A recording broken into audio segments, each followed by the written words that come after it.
এবার দুর্গাপুজোর সপ্তমীর দিন আমরা দুই বন্ধুতে মিলে উত্তর ও মধ্য কলকাতার বারোয়ারি ঠাকুর দেখব বলে বেরিয়ে পড়লাম। বেলুড় থেকে টোটো করে শালকিয়ার বাদাঘাট লঞ্চ ঘাটে পৌঁছে গেলাম। তারপর 10 টাকা দিয়ে লঞ্চের টিকিট কেটে আমরা আহিরিটলা ঘাটের দিকে চললাম। এই যে লঞ্চ এসে গেছে, এবার আমরা লঞ্চে উঠব।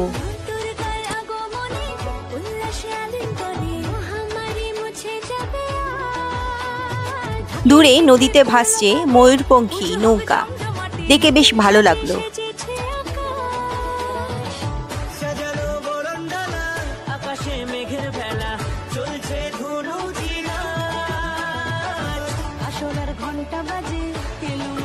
ওই যে দূরে দেখা যাচ্ছে রবীন্দ্র সেতু অর্থাৎ হাওড়া ব্রিজ।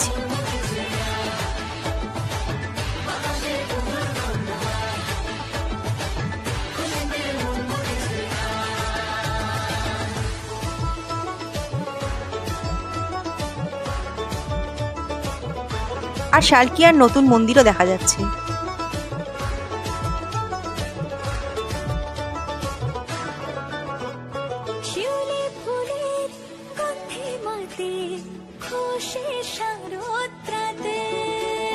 লাগলো দোলা কাশের বনে হিমেল শরৎ টানে।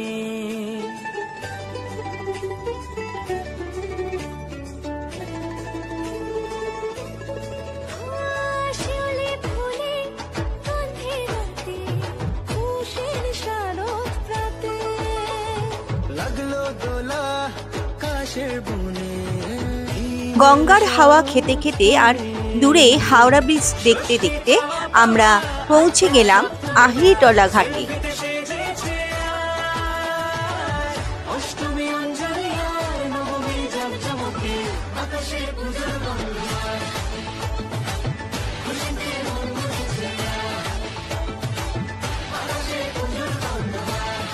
তারপর হাঁটতে হাঁটতে এগিয়ে গেলাম কাছেই আহিরিটলা সার্বজনীনের দুর্গাপুজো দেখার জন্য।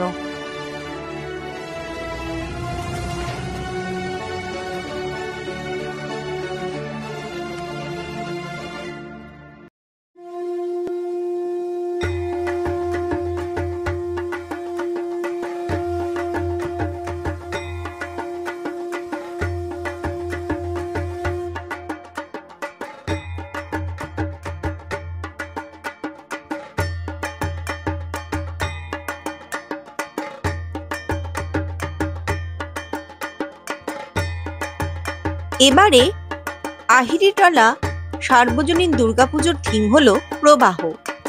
এই থিমটি জীবন প্রবাহ এবং সময়ের ধারাবাহিকতাকে বোঝায়, যা একটি সাধারণ ধারণাকে আধুনিকতার মোড়কে বেঁধে দর্শকদের সামনে নিয়ে এসেছে।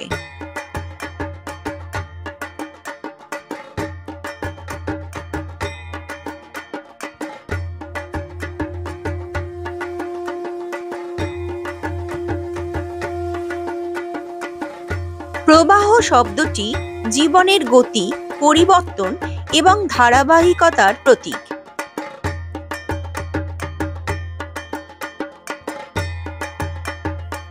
এই থিমের মাধ্যমে আহিরিটলা সার্বজনীন জীবনের নিরন্তর এগিয়ে চলার দিকটি তুলে ধরেছে। মণ্ডপ জুড়ে রয়েছে মানব জীবন ও দেহের সাথে যুক্ত বিভিন্ন চক্র ও প্রবাহ। মণ্ডপ নির্মাণে ব্যবহৃত হয়েছে টিন, লোহা ও কাপড়। এনাদের 2025 সালের এই দুর্গাপুজো এবার 86তম বর্ষে পদার্পণ করেছে।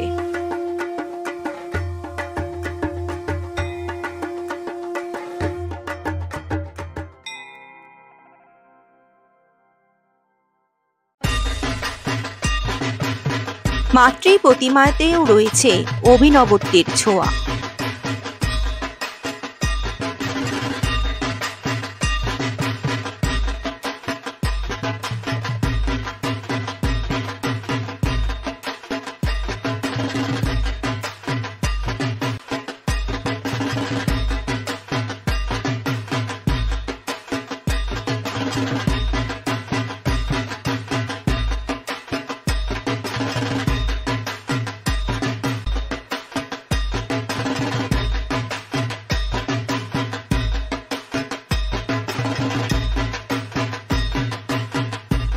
এবার আমরা একটা টোটো করে এসে পৌঁছালাম কুমোরটুলি সার্বজনীনের প্রতিমা দর্শনে। এবার এনাদের পুজো ৯৫তম বর্ষে পড়েছে। এবারের থিম হলো নারায়ণী নমস্তুতে। এই থিমের মাধ্যমে প্রখ্যাত কমিক্স শিল্পী নারায়ণ দেবনাথকে তার জন্ম শতবর্ষে শ্রদ্ধা জানানো হয়েছে।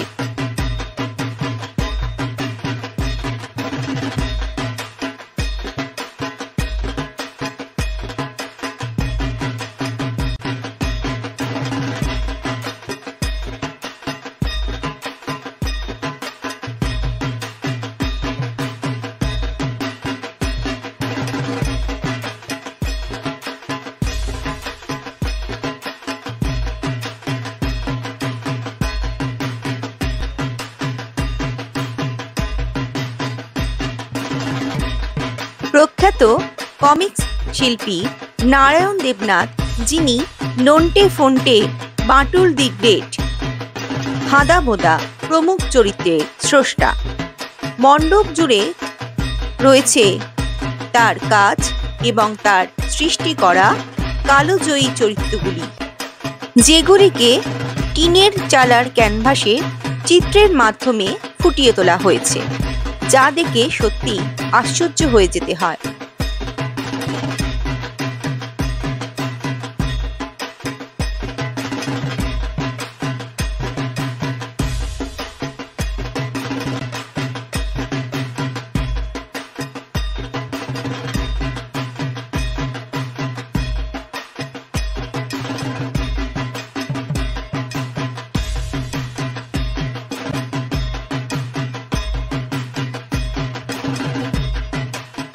মাতৃ প্রতিমা অপরূপ সুন্দর, দ্রাবিড় শৈলীর মূর্তির মতো তৈরি করা হয়েছে।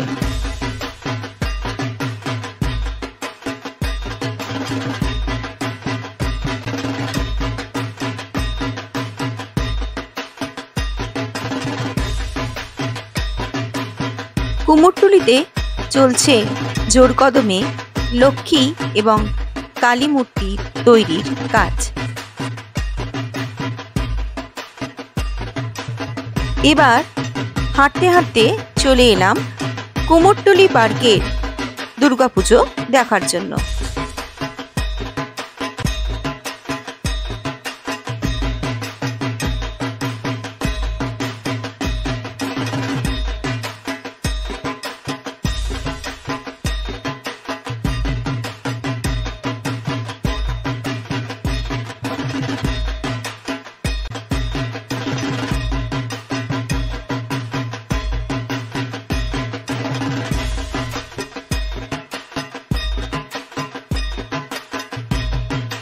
দু ২০২৫ সালের কুমোরটুলি পার্ক সার্বজনীন দুর্গাপুজোর থিম হলো ধ্বংস নয় সৃষ্টি শিল্প, যেখানে শিল্পীরা ৩০,০০০ ঝরা পাতার উপর ছবি এঁকেছেন।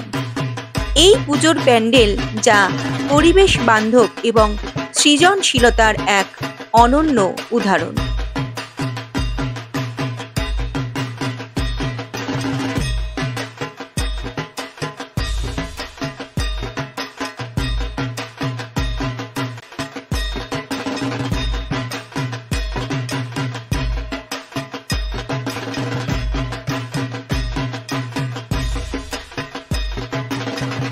ধ্বংস নয় সৃষ্টি শিল্প থিমটি বোঝায় যে প্রকৃতির ধ্বংস থেকে কিভাবে নতুন কিছু সৃষ্টি করা যায়, যা এই শিল্পের মূল মন্ত্র।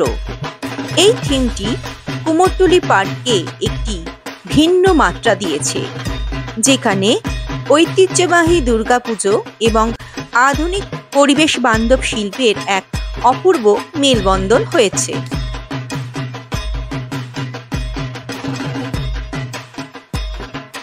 উদ্যোক্তাদের কথায় এই থিমটি পরিবেশের প্রতি সচেতনতা বৃদ্ধি এবং মানুষকে প্রকৃতির ধ্বংস থেকে শিল্প সৃষ্টিতে উৎসাহিত করার জন্য করা হয়েছে।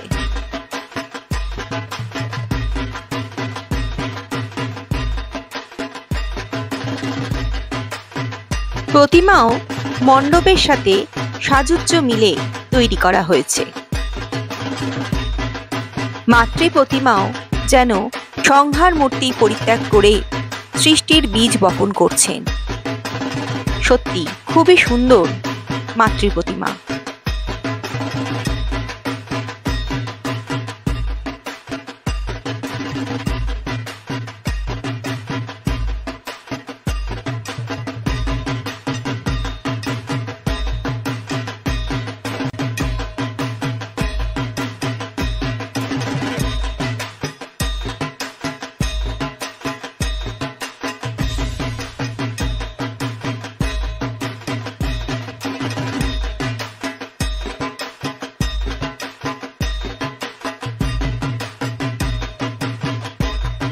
কুমোরটুলি পার্কে প্রতি বছরের মতোই বিরাট মেলার আয়োজন করা হয়েছে দেখলাম।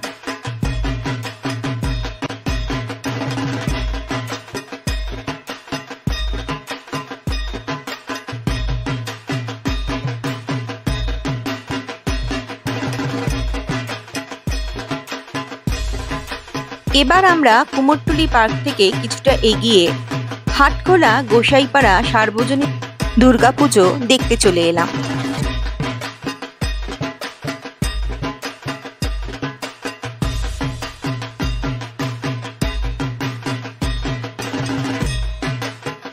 এই পুজোর এবারের থিম হলো উৎসব, যা একটি অনন্ত যাত্রার গল্প বলছে।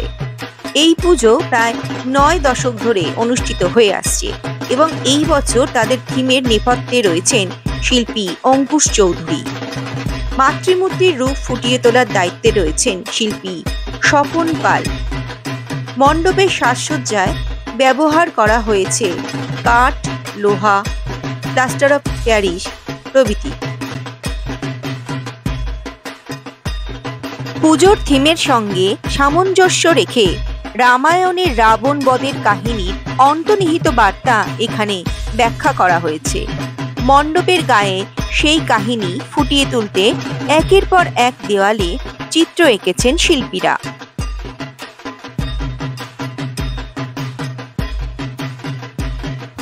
মাতৃ প্রতিমাও অসাধারণ সুন্দর।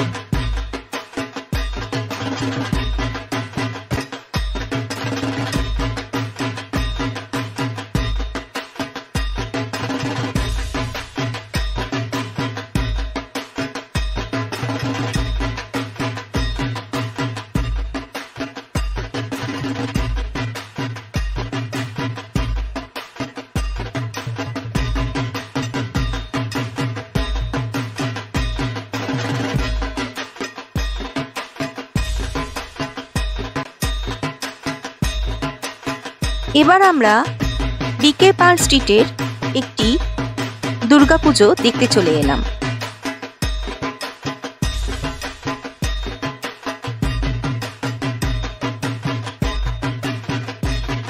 রাজস্থানী স্টাইলে বেশ সুন্দর করে পূজা মণ্ডপ সাজানো হয়েছে দেখলাম।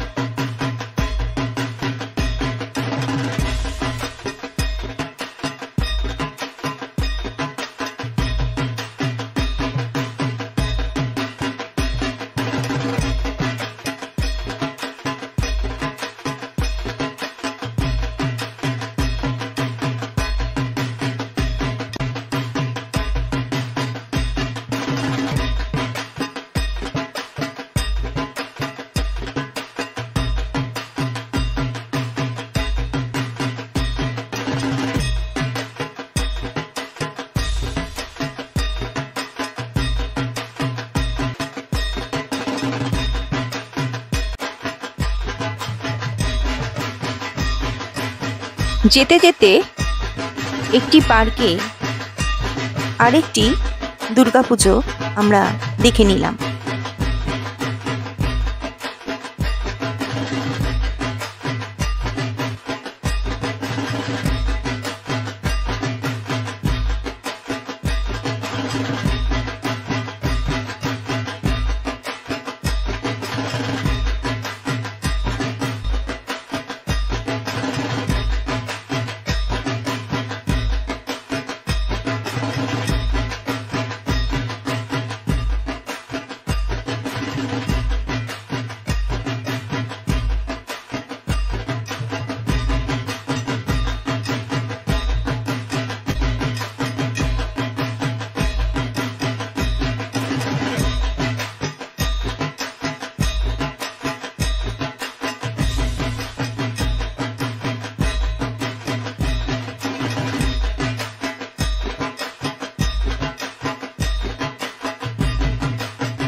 এরপর আমরা চলে এলাম কলেজ স্কোয়ারের দুর্গাপুজোয়, যেখানে আলোকসজ্জা ও প্যান্ডেল বিশেষভাবে আকর্ষণীয় ছিল।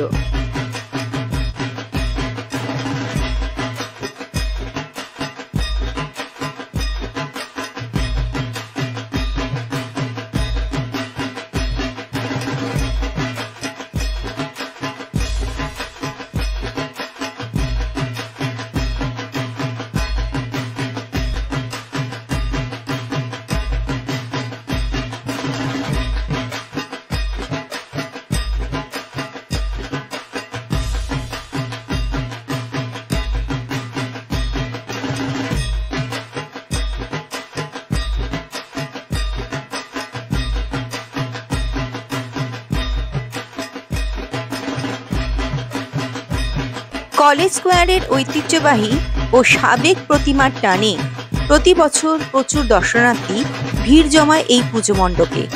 সাবেকি প্রতিমা যেন জীবন্ত এখানে, এতই সুন্দর মায়ের মুখশ্রী।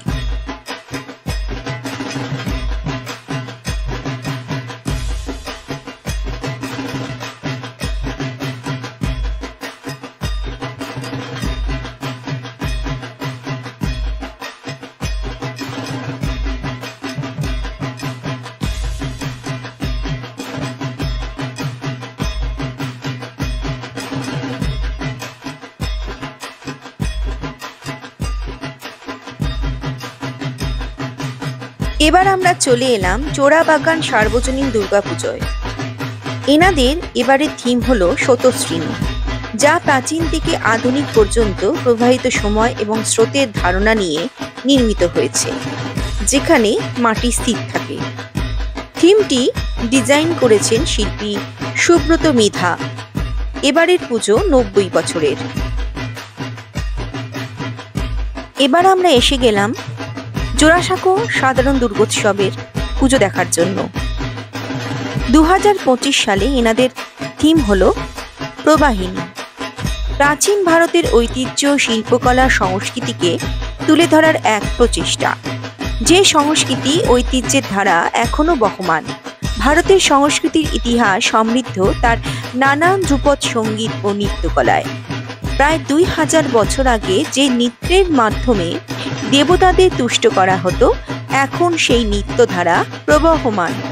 যদিও এখন মন্দিরে মন্দিরে সেই নৃত্য প্রদর্শন করে দেবতাদের তুষ্ট করার প্রথা বিলুপ্ত হয়েছে, কিন্তু সেই নৃত্য আজও শৈল্পিক রীতিতে এক নৃত্য শৈলীতে পরিণত হয়েছে।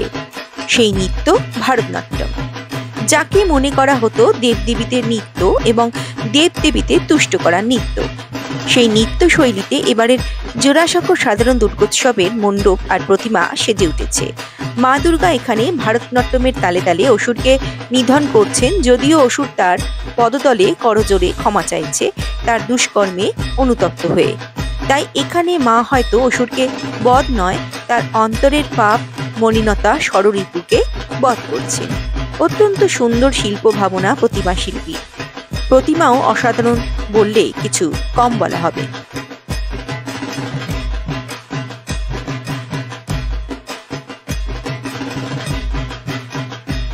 এবার আমরা চলে এলাম হাতিবাগানে। প্রথমেই গেলাম হাতিবাগান নবীন পল্লীর ঠাকুর দেখতে। এনাদের এবছরের থিম ছিল আমাদের দেশ আমাদের দুর্গা।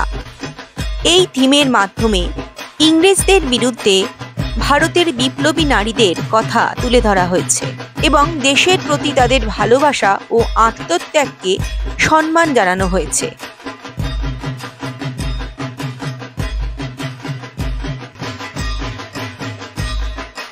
আমাদের দেশ আমাদের দুর্গা, এই ভাবনাটির মাধ্যমে বোঝানো হয়েছে যে দেশের প্রতি ভালোবাসা, ত্যাগ ও শক্তি নারীদের প্রকৃত রূপ, যা দুর্গার প্রতীকী রূপের সাথে সম্পর্কিত।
এই মণ্ডপের সজ্জা এবং মূর্তিসমূহে এই ঐতিহাসিক প্রেক্ষাপটকে ফুটিয়ে তোলা হয়েছে, যা দর্শনার্থীদের মধ্যে ব্যাপক প্রশংসা কুড়িয়েছে এবং এই থিমটি ইতিহাস ভাবনায় সেরা সম্মানও লাভ করেছে।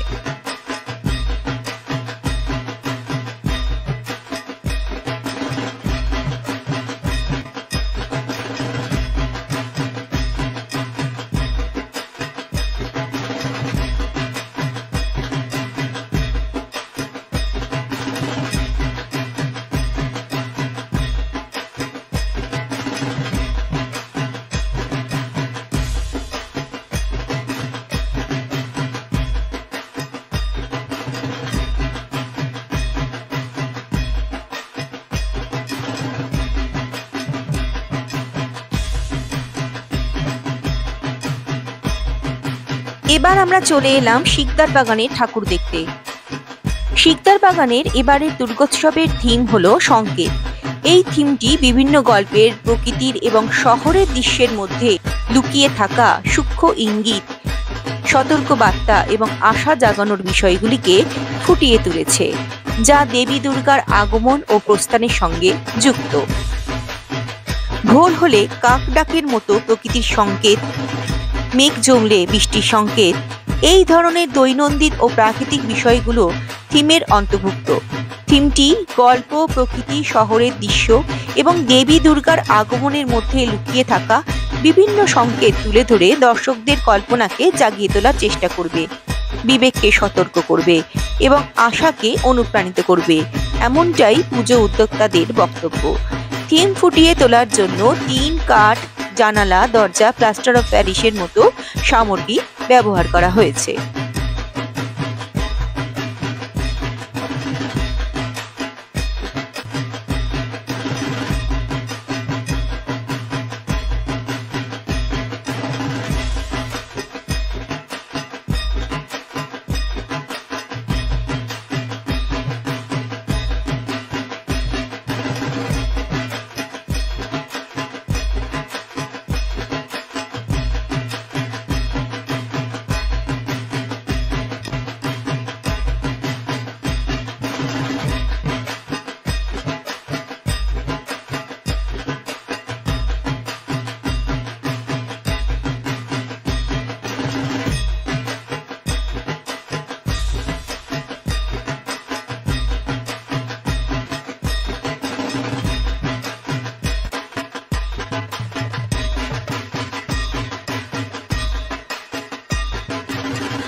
প্রতিমাও এখানে খুব সুন্দর।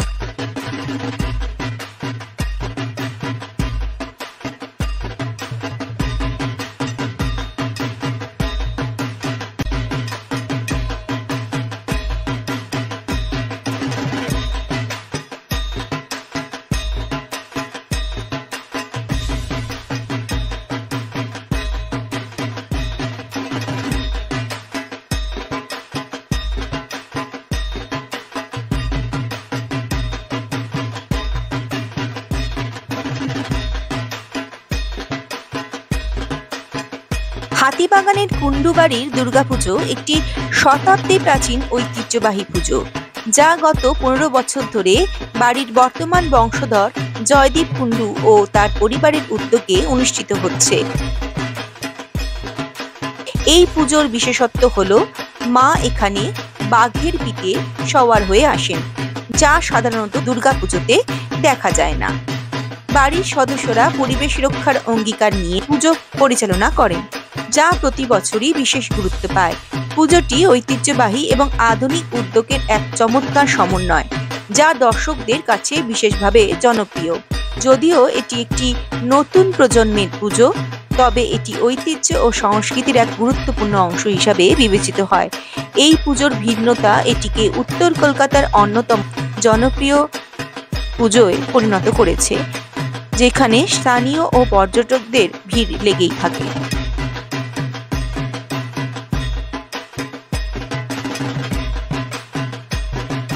এবার আমরা চলে এলাম কুন্ডুবাড়ির পাশেই হাতিবাগান সার্বজনীনের পুজো দেখার জন্য।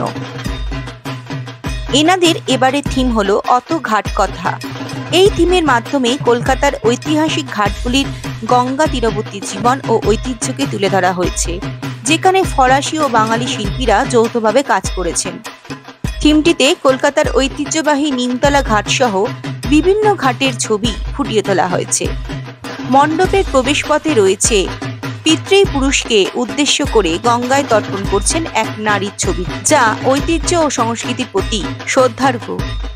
মণ্ডপের দেওয়ালে দুর্গা প্রতিমার পাশাপাশি ব্রিটিশ আমলের নিমতলা ঘাটের ছবি, যা মানুষের বিশ্রামস্থল হিসেবেও ব্যবহৃত হতো, বোঝানো হয়েছে। এই থিমে ফরাসি এবং বাঙালি শিল্পীদের যুগলবন্দি একটি বিশেষ মাত্রা যোগ করেছে, যেখানে স্থানীয় কারিগরদের শিল্পকে বিশ্বমঞ্চে তুলে ধরা হয়েছে।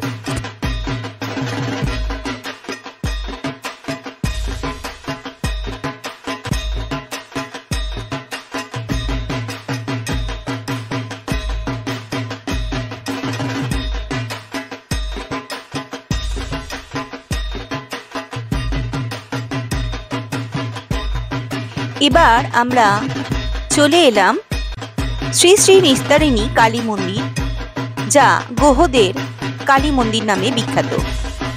এই মন্দিরের অবস্থান হাতিবাগানের কাছে বৃন্দাবন বোস লেনে। মায়ের নাম শ্রী শ্রী নিস্তারিণী কালী মাতা, তবে বেশিরভাগ লোকেই এই মন্দিরকে গোহদের কালীবাড়ি বলেই চেনেন। লোকমুখে ইনি দক্ষিণেশ্বরের শ্রী শ্রী ভবতারিণী মায়ের দিদি। কথিত আছে, নবীনচন্দ্র ভাস্করের গড়া 3টি কালীমূর্তির মধ্যে একটি দক্ষিণেশ্বরের, একটি বরাহনগরের ব্রহ্মময়ী কালী মন্দিরে, আর একটি এই গোহ কালী মন্দিরে স্থাপিত হয়েছিল। অবশ্য এই নিয়ে মতান্তরও রয়েছে। হাতিবাগান মোড় থেকে রংমহলের দিকে এসে উল্টো দিকে গলিতে 11 বৃন্দাবন বোস লেনে মায়ের মন্দির।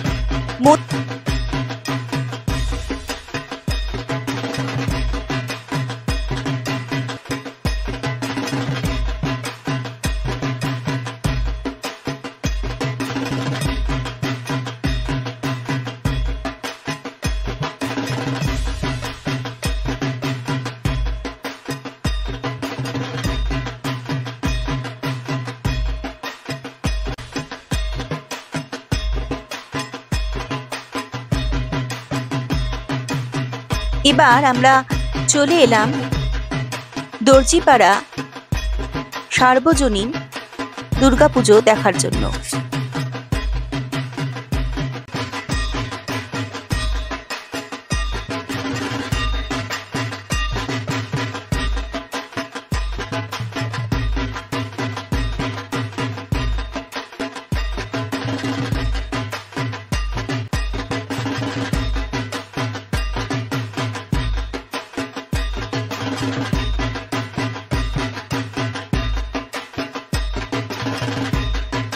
বাঙালি পাঠকের কাছে গোয়েন্দাগিরি, রোমাঞ্চ, কৌতূহল আর রসবোধ বলতে সত্যজিৎ রায়ের কালজয়ী সৃষ্টি ফেলুদা জটায়ু তোপসে ত্রয়ী।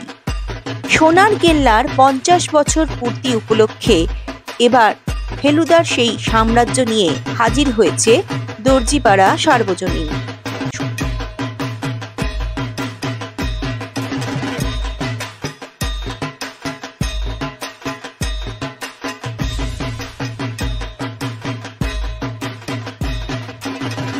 ফেলুদা বাঙালির আবেগ, সত্যজিৎ বাঙালির গর্ব, তাই পুজো উদ্যোক্তারা গোটা মণ্ডপে ধরার চেষ্টা করেছেন সত্যজিৎ রায়ের এই অবিস্মরণীয় কীর্তি ফেলুদার গোয়েন্দাগিরিকে। মণ্ডপে পা রাখা মাত্রই কানে আসবে সেই চেনা ফেলুদার থিম সং। সোনার কেল্লা থেকে জয় বাবা ফেলুনাথ, বাদশাহী আংটি থেকে গোরস্থানে সাবধান, 3 টোরে টোর যিশু থেকে ছিন্ন মস্তার অভিশাপ, জনপ্রিয় সব গল্পের ভিন্ন ভিন্ন আঙ্গিক অসাধারণ শিল্পকলার মাধ্যমে তুলে ধরা হয়েছে গোটা মণ্ডপে। শুধু তাই নয়, মঞ্চাবী নেতাদের নিয়ে এসে সাজানো হয়েছে ফেলুদা, জটায়ু।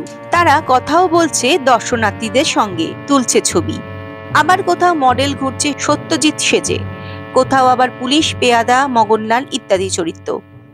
বাঙালির প্রিয় গোয়েন্দার ক্যারিশমা তুলে ধরতে গোটা মণ্ডপেই মগজাস্ত্রের ধারালো ব্যবহার করেছেন উদ্যোক্তারা, যা দেখে আপনি অভিভূত হয়ে যাবেন। শিল্পী সোমনাথ দাস সহ শিল্পী বিশ্বজিৎ পাল ও তাদের গোটা টিমের এই কাজ প্রশংসনীয়। প্রায় 3.5 মাস আগে থেকে তারা মণ্ডপ সজ্জার এই কাজ শুরু করেছিলেন। এবছর এনাদের পুজো 94তম বর্ষে পা দিয়েছে।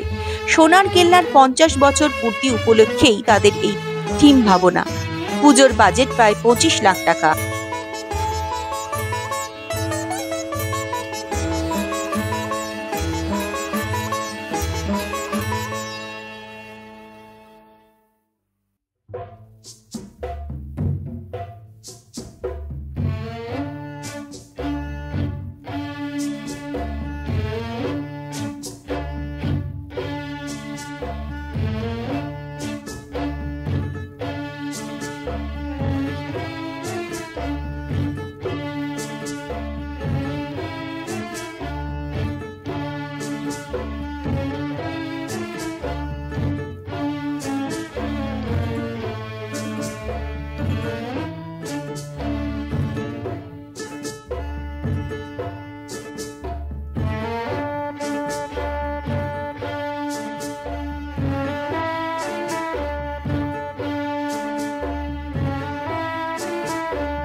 ফেলুদার উপর লেখা সব গল্পের উপরেই যেমন সেজে উঠেছে এই মণ্ডপ, তেমনি প্রতিমার মধ্যেও তার ছোঁয়া রয়েছে।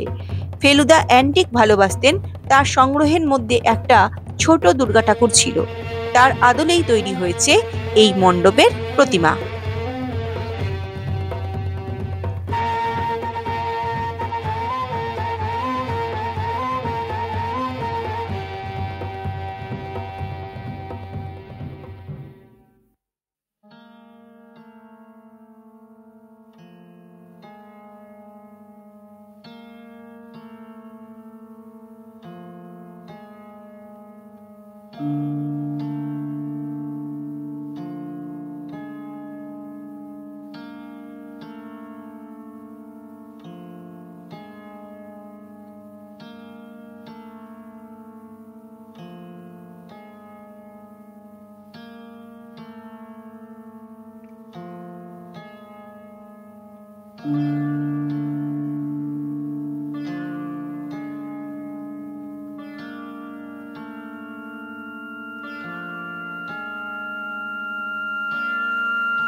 এবার আমরা চলে এলাম কলকাতার ঐতিহ্যবাহী বাগবাজার সার্বজনীনের দুর্গাপুজো দেখার জন্য।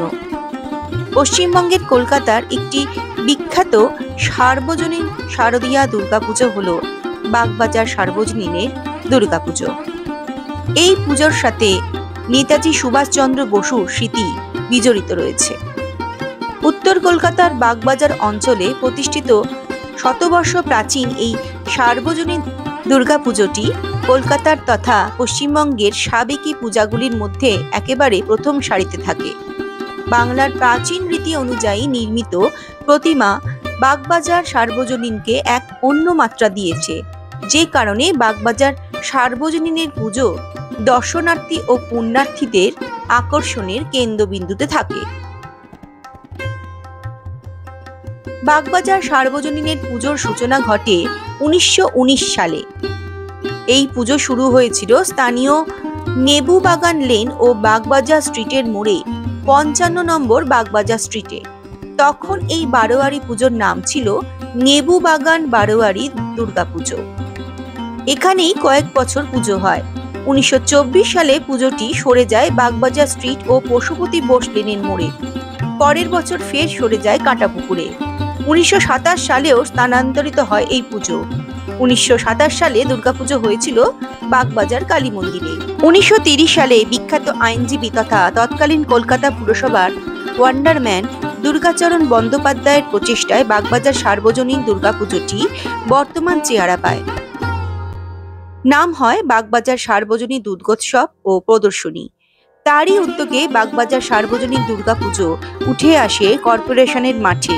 তৎকালীন মেয়র সুভাষচন্দ্র বসু সানন্দে এই অনুমতি দেন। শুধু পুরসভার মাঠ ব্যবহার করতে দিয়েছিলেন তাই নয়, কলকাতা পুরসভা তখন বাগবাজারের এই পুজোয় চাঁদাও দিত। দুর্গাচরণের উদ্যোগে এই পুজোর সঙ্গে যুক্ত হয় দেশীয় শিল্প সম্পর্কিত একটি পূর্ণাঙ্গ প্রদর্শনী, যেখানে দেশীয় উদ্যোগগুলিকে আমন্ত্রণ করে জায়গা দেওয়া হতো। 1936 সালে এই পুজোর সভাপতি হয়েছিলেন সুভাষচন্দ্র বসু।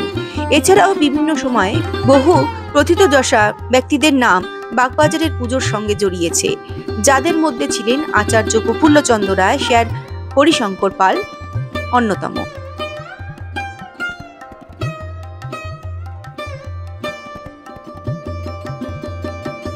দু 2025 সালে এই পুজোটি 107 বর্ষে পা দিয়েছে।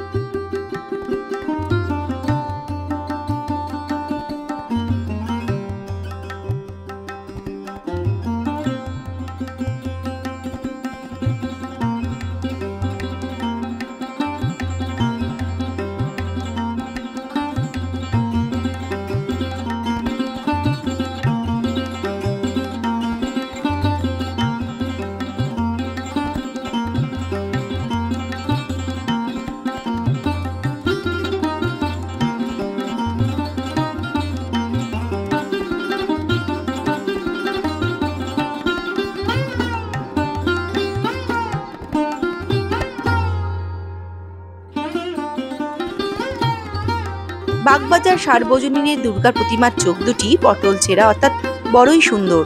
সুবিশাল প্রতিমায় সাবিকে আনার ছোঁয়া সুস্পষ্ট। মায়ের মুখটি অপূর্ব সুন্দর। পুজোর শুরু থেকেই অষ্টমীর দিন বীরাষ্টমী ব্রত পালিত হয়ে চলেছে। ওই দিনই লাঠি খেলা, শরীর চর্চার প্রদর্শনী হয়ে থাকে। পুজোয় মাকে খিচুড়ি ভোগ দেওয়া হয়।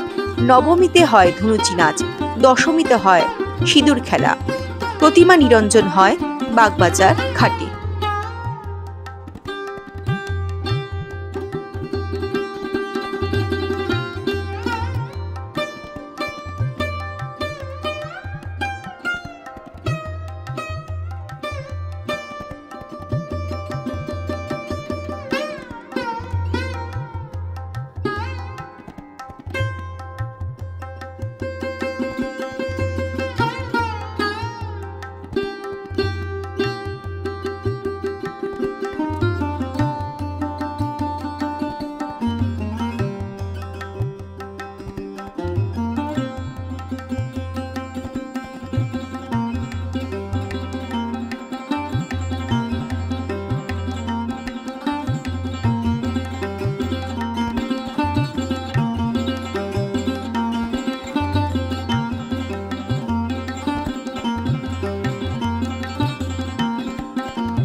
এবার আমাদের ঘরে ফেরার পালা। আমরা বাগবাজার লঞ্চ ঘাট থেকে লঞ্চে করে হাওড়া পৌঁছালাম। তারপর সেখান থেকে ট্রেন ধরে বেলুড়ে চলে এলাম। আজকের ভিডিওটি আপনাদের কেমন লাগলো অবশ্যই লাইক কমেন্ট করে জানাবেন এবং ভিডিওটি ভালো লাগলে অবশ্যই শেয়ার করবেন। চ্যানেলে নতুন হলে অবশ্যই চ্যানেলটিকে সাবস্ক্রাইব করবেন।